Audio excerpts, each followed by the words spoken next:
Dr. Stückelberger, can you hear us? Yeah. Can you tell us what you do? What is your background? Yes, I've been my whole life a scientist, actually, so health scientist.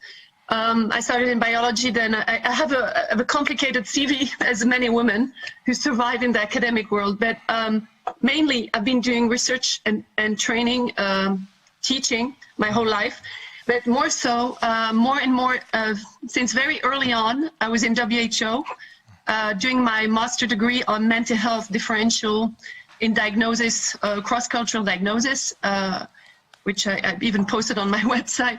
And then I was taken in a geriatric unit with WHO Collaborative Studies and the Hospital of Geneva, Switzerland, to do research. And research was always and more for political decisions.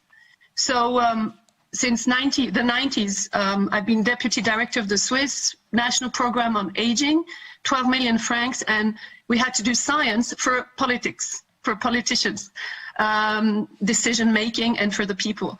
And then I was also, a deputy director at the same time for the Interdisciplinary Center of Gerontology Geriatrics. So my first part of life was a lot on aging, the life course, health, differential men, women, a lot of multidisciplinary factors. And I was paid by the Faculty of Medicine, although I started in psychology, then I went to medicine very quickly. So I did a PhD on population, aging, health, subjective versus objective health, on a big cohort. Because of my positions, I collaborated very quickly with WHO. Mm-hmm. We created an international network on aging. This is how I understood how more and more how the United Nations works, how WHO works. Since '94, I was expert there, taken as a rapporteur, a young rapporteur, speaking all those languages, and then the politicians started to ask me to do events, and I organized twice the UN Open Days. Mm-hmm. So that was my first part of life. I got a prize from Kofi Annan for doing so much work in science for politicians, science for people. Then the second part was from 2000 on in public health. And this is where I started more and more to be in WHO in the capacity of on the research ethics committee for 4 years. I have all the credentials, so no conflict of interest, everything. And then what happened in this courses where I was teaching public health, actually my PhD, I have always been on public health. It's just not topic that is recognized academically. You have to know that. It's starting now. So the Geneva University asked me to take a mandate with WHO because I was so involved with the United Nations. And I did that, and it was on international health regulation, and that was in 2009. And it was a very interesting mandate. So I was collaborating closely with WHO Lyon, the education program, and WHO Geneva, because I know everybody in the alert and response unit. What is interesting in what I'm going to say is I've experimented the will to stop training people on preparedness plan, because we did an implementation program for 3 years with Georgetown University, Pretoria, and me for the University of Geneva.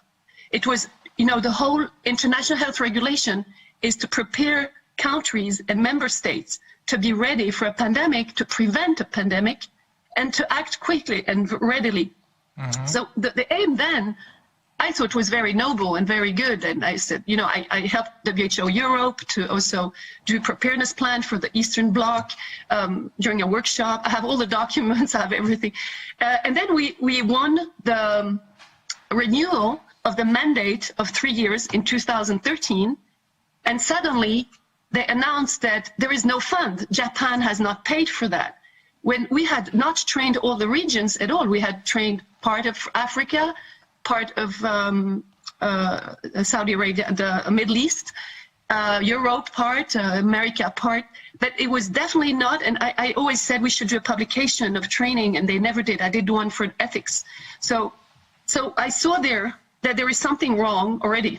Then I started teaching this in the University of Geneva on the Global Health and Human Rights Summer School that I organized with colleagues, and I was in charge of the International Health Regulation Week, which I was doing. And WHO, Bruce Plotkin, a lawyer who was working on the international regulation in WHO, came to tell me that I cannot teach this. And I told him, who are you to tell me what I can teach or not? And we had a lunch in WHO that was quite muscly, because I said, it's my right to teach whatever I want, and I don't understand why you don't teach this. I was involved also with the European Union, and I mean, I have a lot of expertise in the international world. So that's where I am now. And if I come to you, I mean, I have more to say, but I want to go to the topic. So, the International Health Regulation was adopted in 2005, but implemented and come into force in 2008. And from 2008, they wanted to do implementation training for all the regions. Yes. Ah, that makes a lot of sense. In particular, when I see it in the context of what Frau Behrendt just told us. Because what I did not mention previously was that I also did country missions for the IHR Secretariat, and also know Bruce Plotkin. Oh, you know him. I worked there as well and did some guidance issues and things. So I think we have to speak to each other. Okay, great, you know them. Yeah. Switzerland is the center, and I speak that as a Norwegian. It's the center of a lot of corruption, because there we have one of the most important NGO, it's GAVI, the Global Alliance for Vaccine Initiative, which the foundation Bill Gates has, which has, I tell you, I have the papers, total immunity. Total. They can do whatever they want. The police cannot come and look into their computer. When the pandemic happened, what they say is pandemic, I was in South Korea for a big meeting, and I realized there is something not right and not corresponding to the international health regulation when I traveled back. And I think this is very weird. The news says one thing and people don't behave the same in the airports. So I started to look, and I realized over this whole year, all the breaches compared to the international health regulation and the preparedness plan. And I'm working now for a lawyer in Quebec, who's called Dominique Desjarlais. You know, I organized the Stockholm Peace Summit post-COVID, where I invited you and you couldn't come. And he was there with two other lawyers, Rocco Galati and Maître Brouza for France, because I don't think we will solve this public health problem and population economic problem without lawyers. It's impossible. So what I'm doing now with Maître Desjarlais, I'm finding out a bit more, and I have 4 points I can talk to you about. First, but you know, as Sylvia is there, she's great because she can confirm and just compliment. First, that this obligation is signed by 194 member states, but it is embedded in the constitution of WHO. So they don't need to adopt it. It is immediately approved, and it's an obligation. So it is legally binding. Which directly. One? What, the international health regulations or what? Yes, the international. And this is the trick, because nobody knows this. It's in the papers. But you have to go and dig, and it's what, you know, that's what I'm finding out. You have to go and dig the inconsistencies of everything they're doing to see that they are directing as a corporate agency, WHO. Because on behalf of the health security of the international health regulation, they have made a third edition, because the 2005 edition is the second edition. The first one was in 1969. But the booklet of 2005, you know, I don't know if you've seen it. The booklet, this one, you see, is 2005, but it's written second edition, and the third edition comes, I saw just now, in 2014, would enter into force in 2016. And this has made the health security a dictatorship where Director General can decide on his own to sell vaccines, to sell the PCR instead of all the documents that say you have to have a confirmation of a clinical and of there are other tests than PCR. So I'm finding out some inconsistencies that have not been used at all in law. So the first one is this, it's an obligation. So if it's an obligation, what Tedros, I'll call him Tedros, says, this Secretary General terrorist in WHO, when he says something, all the countries have to obey under law. All the member states of the WHO, everyone Yes. who signed the agreement with the WHO, because automatically, because as you're saying, this is part of the constitution of the WHO, this is binding law for everyone who's a member of the WHO. Right. Okay. With two reservations. There are two countries, because I was teaching that, so I know. There were two countries in 2009, in the second edition, that made reservations, and it's very interesting. It's the USA, and it is Iran. Uh-huh. They don't want to obey to WHO completely. The 2016 third edition. What happened in WHO, but maybe Sylvia, you were there when it happened. Bill Gates was already around. He was already, mingling, saying that he pays so much money, but he became visible when, I think it was in 2017, or you correct me, that I know this through my colleagues there, he requested to be part of the executive board of WHO like a member state. Ah. And it's incredible. I said, how can he dare to do this? And they went to the vote. The executive board meets every January. So, and it changes every year. And the lobby, they try to lobby the countries. Of course, he tried to bribe. But it's really an event because it is not mentioned. Maybe we can get the minutes of the executive board. They even accepted that he would be considered as a member state because of the money he gives. So this is unprecedented in a constitution of member states. Is he now being considered as a member state? Not officially. But unofficially? Not that I know. Maybe there are documents. Unofficially, yes.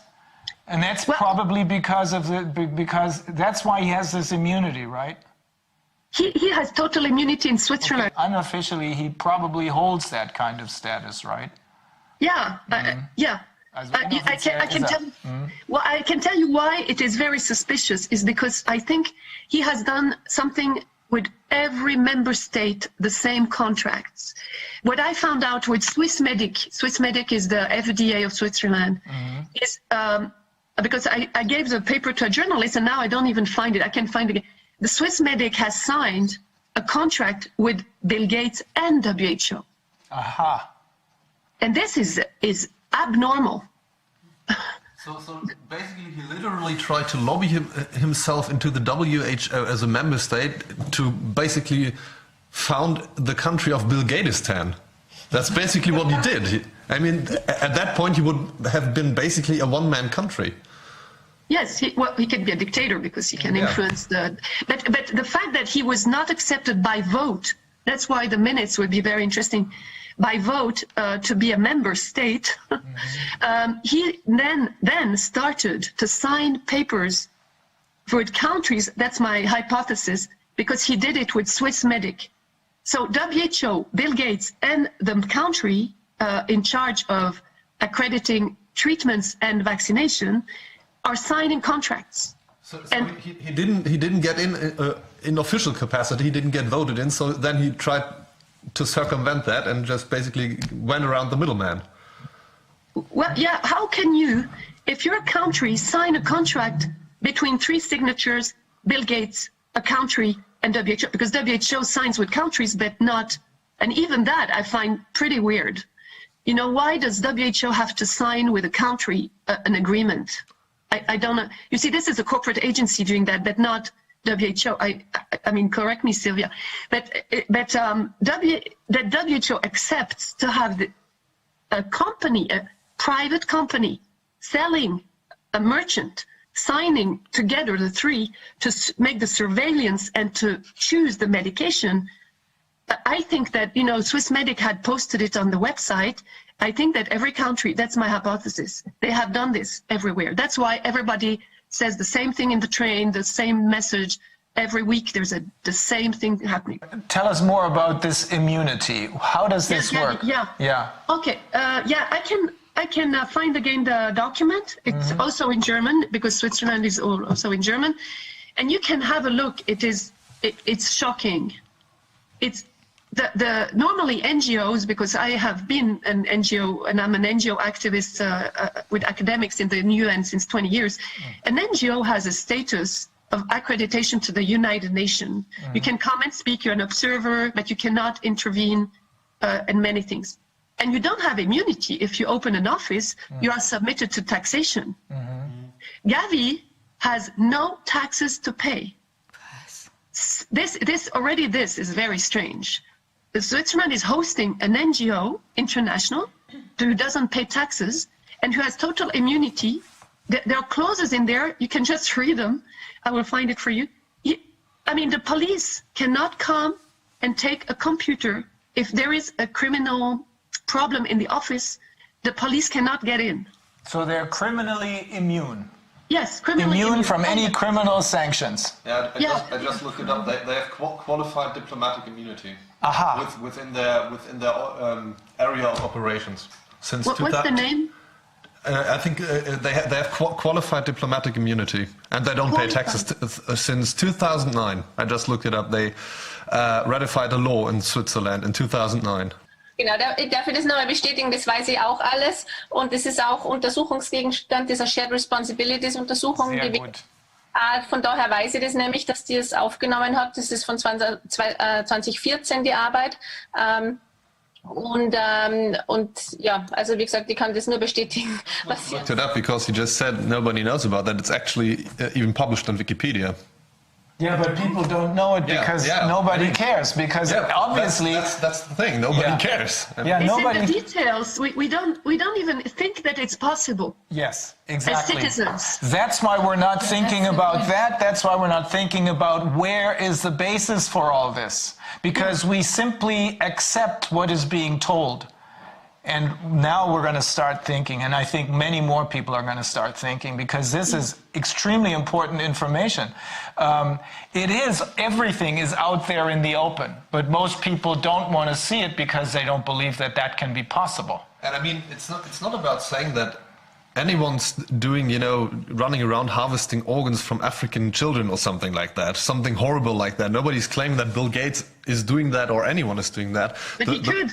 Yeah, that's the problem. We as a society should ask ourselves, should we endow any single person or any conglomerate of persons with such incredible amount of power without any kind of democratic responsibility and legitimacy behind themselves? That's the question we should ask ourselves, not if somebody's going to abuse that power, because the abuse is inevitable. As soon as somebody has this kind of power, they're going to abuse it. Not today, not tomorrow, but eventually they're going to abuse it because simply because they can. But why them and not us? I have NGOs. Why can they do it and not another NGO? This is the question. Yeah. And also there's a difference with like a normal diplomatic immunity, because this is usually these people come and they just work on relationships, and maybe they have a speeding ticket, or I don't know. I mean, of course, there's some kind of political legitimacy. Also, yeah, but not in this case. Nobody ever voted for him. But someone comes into another country and has like total immunity also for like all business transactions and all that. I mean, that's crazy. It's absolutely They have crazy. less immunity than Bill Gates. Apparently, that's my friends telling me. So maybe you know more, but the diplomats don't have a total immunity. No, they don't. Yeah. A similar revelation when we were dabbling with European agencies. We found out that in the national regulations about, for example, the European Central Bank in Frankfurt, they have literal diplomatic immunity, and there is no regulation to lift it. So the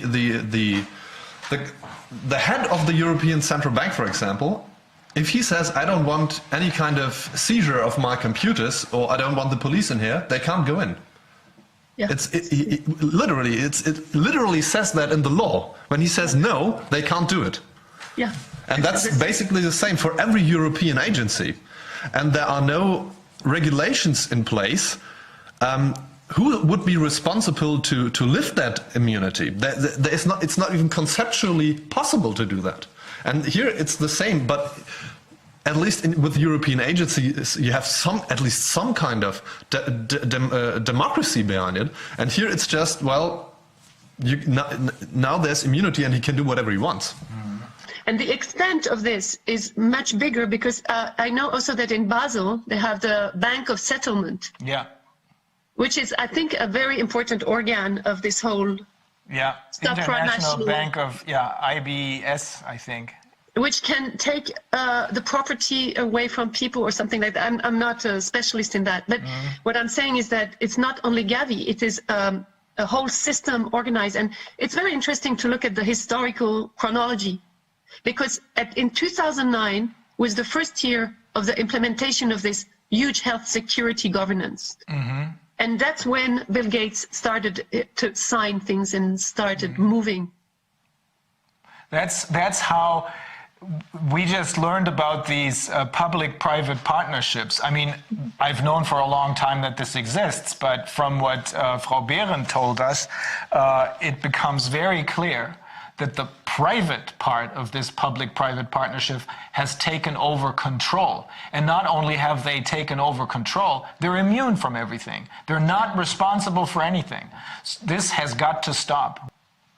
I'm wondering what is the role of the Secretary General of the United Nations and of the Commission of the Human Rights here? Yeah. Because they are very interested. I made a manifesto. I can give it to you from Stockholm. That was the aim, where I'm asking for a survey, enquête, une enquête, that they have to go and make order in everything. We have to review everything in the United Nations, because the United Nations has been brought into this corporate agency. I have no doubt. They have not done anything since the beginning of this COVID. Yes. I know. Well, we've seen a few statements from individuals that are members of the United Nations or work for the United Nations, which looked encouraging. But you're right. There's nothing, no official action, just like we've seen nothing from the churches. No official action that would have told the population that there is help, that there's another way of doing this, that they would stop in to stop the most egregious activities of these criminals. This is a very clear picture now. We're dealing with a bunch of criminals, but we've seen nothing from the United Nations. So that's another one of those organizations which we really seriously have to think about. Do we need them? They actually are meeting this week until the 31st of March. And I would really suggest you write to the Haut Commissaire, High Commissioner. High Commissioner on Human Rights, Bachelet, very quickly, and request really that things move and that lawyers take a hand on this, because we will. We've spoken with human rights lawyers last night. And we're in the process. They prepared something for us, and we just have to read it. We have so much stuff to read. You saw the statement of the Secretary General that there is massive human rights violation and that the United Nations has to take care of it. Okay, very good. He said it 2 days ago. I've posted it on my Facebook right away. But 50% good, 50% he's promoting the vaccine. So my hypothesis is that he's changing, but he cannot change completely. Otherwise, they will, put him out or something, because he has had a discussion with Pompeo a month ago or 2 months. So there is some signs that he is a good guy, but he cannot move on. Okay, good to know. Okay, Frau Stückelberger, we are in a little bit of a bind because our next guest has only so much time. Okay. Is there something else that we need to know? I'll tell you very quickly then. I can send you an article from David Fiedler, who's a lawyer who has written an article from International Sanitary Convention to Global Health Security. He was very worried of the International Health Regulation when he wrote this, saying that it is becoming a global governance. So I think that would clarify some things too. The second is that you have to see very clearly that the change of definitions of two major things in this pandemic that justifies this international emergency declaration from all the countries, is mortality and the number of cases that are sick. But it's not only that. They are taking definitions that they changed in 2009. Two things very important. The pandemic definition has changed from being the number of cases abnormally high in deaths and in disease to, there are diseases that are spreading all over the world. Yeah, so they have changed in 2009. They took the definition originally existed of three elements. One is that it's a worldwide disease, that there are a high number, and I think what they call it an abnormally or enormous high number of very sick people and an enormously high number of deaths. And they cut out the last two, and now the only requirement is that we have a worldwide disease. Right. That means that any flu can be turned into a pandemic. Actually, any cold can be turned into a pandemic. Yeah. And it comes from WHO, and it is, I think, when Bill Gates started to change with his crowd, the definitions, what we just talked about, the immunity, everything. And the other one, you know that the immunity, they changed the definition of the immunity, right? Mm-hmm. Yeah. So now the only immunity is vaccine. Ja, das ist ganz wichtig, das wollen wir auch noch mal kurz ansprechen, die WHO. And this is probably no coincidence, because this happened in 2009. That's when Bill Gates appeared on the picture, right? Yes, the definition of the herd immunity is now, But immunity is very recent. Yes, but he's still there. And the last small thing, very rapid, just that I'm sure that you saw that WHO has issued twice now, in 7th of December and on 20th of January, medical alert to a product called PCR. It is written in small that it is alert. So it is intentionally criminal to say, alert, this PCR doesn't work with the CTs, you have to find the CTs, and to not say stop. I didn't know that. Oh, okay. So they have an official alert, meaning you can't use PCR tests to detect infections, and at the same time they're still pushing the PCR test as the only means or the best means to detect infections. Yes. That is very interesting to know. And it's intentional, because they say in the recommendation you have to ask for the CT when you do the PCR. But in fact, I can give you the reference and you can look. Because this is a key. They are intentionally putting a small alert. They are delaying the time, and they're not saying stop it. Okay. Wow. Also, I think, I think we pretty much covered everything thus far. We're probably going to meet again, but I'm very grateful for you taking the time and being here with us today. Same with Frau Behrendt. Also ich danke Ihnen beiden, Frau Stückelberger und Frau Behrendt. Das war extrem aufschlussreich in Bereichen, über die wir bisher so nichts wussten. Super, danke. Das ist sehr gut. Okay. Ich danke Ihnen für Ihre Arbeit auch. Danke. Geht nicht ohne Leute wie Sie. Okay, also bis dann, ne? Okay, tschüss.